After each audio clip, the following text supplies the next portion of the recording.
What is up, you beautiful people? It is your girl, L. Danielle, aka LaCourtney Maddox, aka Mrs. Maddox Motivations, coming at you from my home office where I'm currently chilling. It has been a while since I posted. See, and I got on a roll, right? I was on a roll and I was like, okay, I'm gonna do this and do that. And then I fell off. And that's just kind of how it goes sometimes, But hey, you don't stay down, you get up and you keep trucking. Okay? Okay, that's what we do. So I'm back at it. Hopefully this time around it'll be a lot more consistent, but I want to that smacking thing again, right? Anyway, awareness, okay? The more you know, the more you grow, okay? I'm working on that. So I wanted to give a little bit more about my background, who I am, what I do, and all of that, so you all can know, like, who exactly are you, and we don't want to watch a 15-minute long video to know that. So I will keep this short. My name is LaCourtney Maddox. I am a licensed clinical social worker out of South Carolina as well as California, and I work as a psychotherapist. I'm a psychotherapist. That means that I clinically diagnose people with different types of things they might be experiencing: anxiety, depression, PTSD, all kinds of things. So really the way that it works is, someone will come to me for a clinical assessment, basically telling me what it is that they're going through, what symptoms they're having. It's my role to accurately diagnose them. So based on certain criteria they meet, again, the symptoms that they have, the prevalence, how long it's been going on, it's my role to ask a lot of questions to get an idea of what's going on with the individual or the couple or the family, right? Because I do individual couples, families, and I work with children as well. So it's my role to clinically assess and diagnose and prescribe a treatment plan that will allow us to effectively do our work together. So if someone has a goal of wanting to reduce symptoms of anxiety and, better cope with the things that are stressing them or triggering them, their triggers, then we will come up with a plan to address those things. A lot of the skills that I like to use as far as the treatment modalities come from CBT, or cognitive behavioral therapy. You may have heard of that.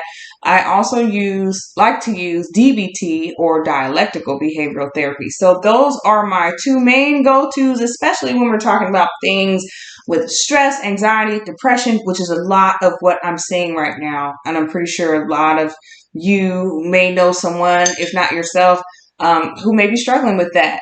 And so that is something that a lot of therapists are seeing with this pandemic that we've been dealing with. So I like to use those modalities, but it's not the only ones that I stick to.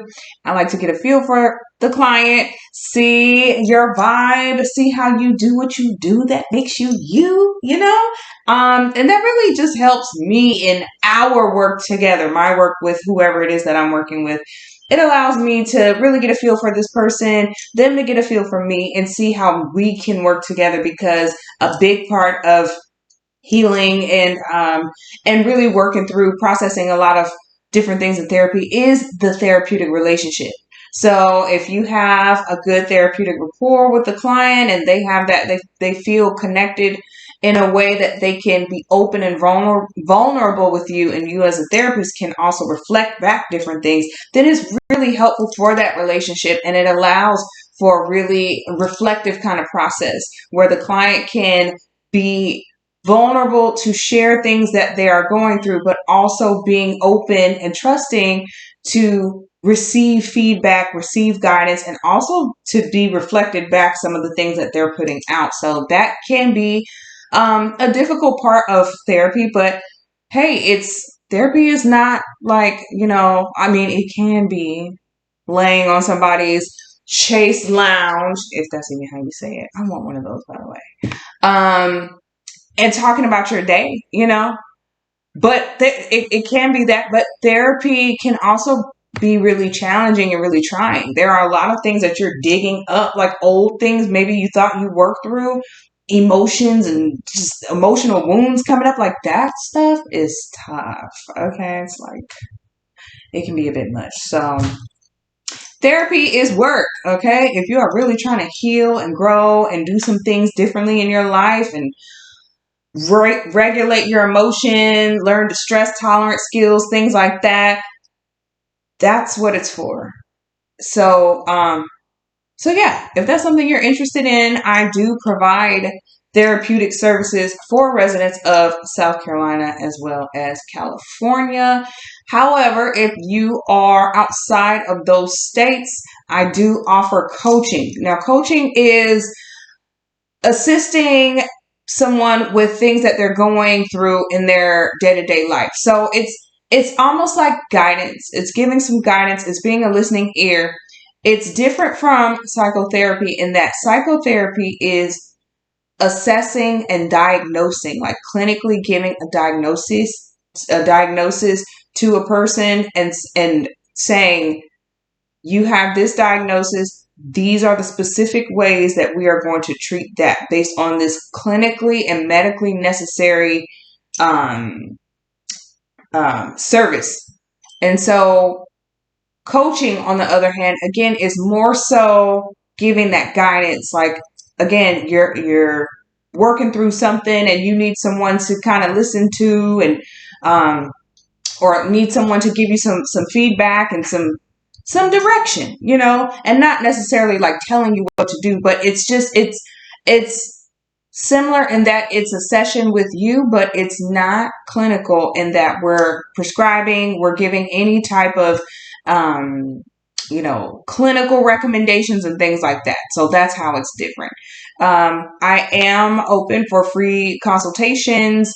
Feel free to visit my website, maddoxmotivations.com, where you can learn more information about me and what I do, as well as a couple of products we have up there, guys. Okay, I live in the South Carolina with these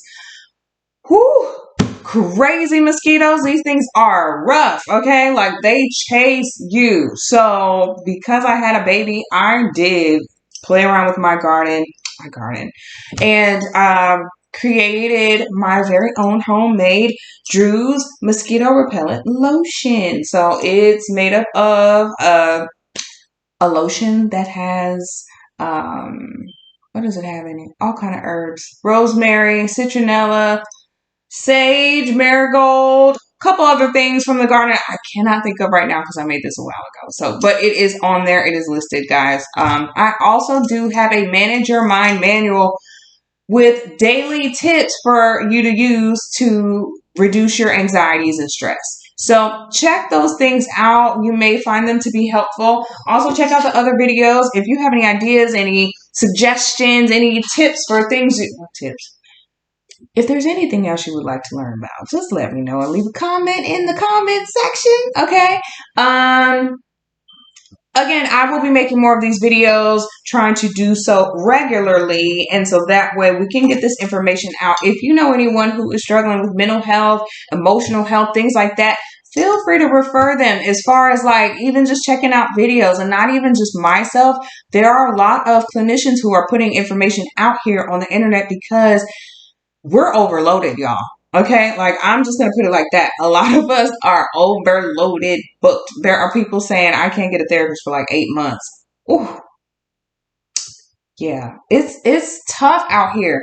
But some of the things to remember: self-care, treat yourself, take care of yourself, preserve your energy. I'll do more videos about these things specifically, but I wanted to come on here and give you a tidbit about me and what it is I do exactly.